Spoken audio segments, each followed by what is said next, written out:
Ministério da Agricultura e Pesca comemora Loro Internacional Aiparapa. Nebejo tema geral, cuidado Aiparapa hamete resiliência, hasoro alteração climática.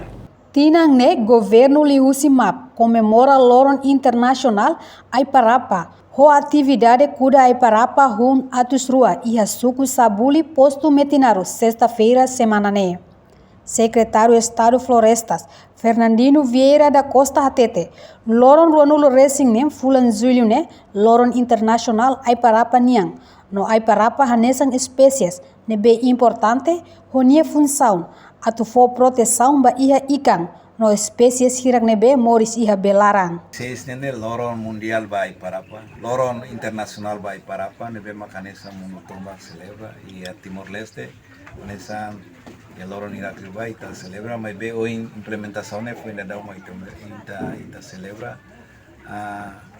Aiparapa ita tene kata Aiparapa nessa espécie nebe makanesa importante, nessa nia função nene, nia nessa bele for proteção ba mos ita nia ikan sira nebe makanesa moris ya habitat lara.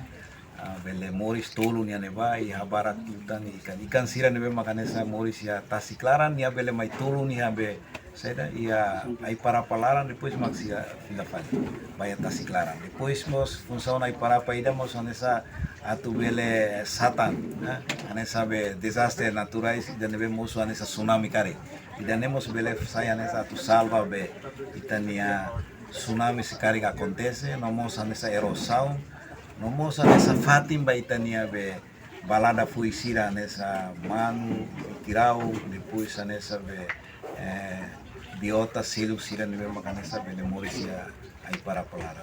Tambane makanesa liusi programa no governo constituição nebe makanesa aprova no ya Conselho Ministro durante programa de 5 anos e a no governo considera na fatin ai desenvolvimento Aiparapa e a área costeira nene nessa importante teves também Nia hak tuir iha tinan rihun ida atu sia hat nulu Timor-Leste iha Aiparapa hektare rihun sia mas be realidade no baseia ba survei nebe iha Timor-Leste iha Aiparapa hektare rihun hat de tamba itania Aiparapa hau si portuguesnya tempo to ocupação Indonésia nene e a 1940 nene ita ia Aiparapa nene 9.000 hectares.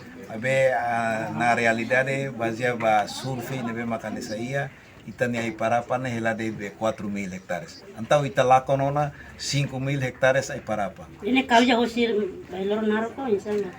A causa usi bailoronaro kawano ile tamba problema usi be sedimentação nebe makanesa usi fo turma ia tasi depois balu hamate Aiparapa sira nebe mak morisia ia tasi ninin nomos itania be atividade humano sira nebe makanesa lo ematesi depois é mais estragos, ba consumo uma lara energia uma lara nia sira nema husi causa sira nema udi estraga itania Aiparapa husi 9.000 hectares agora tumba 4.000 hectares mas ve e a governo e a responsabilidade na fatim para tu bele area assunto né para tu biasa e neve aproveita a oportunidade né a tu apela vai tani na mansira liu comunidade sira neve mak moris e area costeira sira liu e a area tasinini sira mas tahu tu amutu atu cuidado na fati itania Aiparapa. No além de modelo desenvolvimento e reflorestação, liusi kuda Aiparapa ne atu refloresta condições rai nebe bele kuda fila fali ai horis iha área hirak nebe crítico no ne bele recupera. Reportagem Febriana dos Santos, Televisão Timor Post. Janela informação ba emahoto. Atu atena informação atual diak liu kita haluha. Hanehan botão subscribe, like, halo comentário, no faz botão ba media social hoto.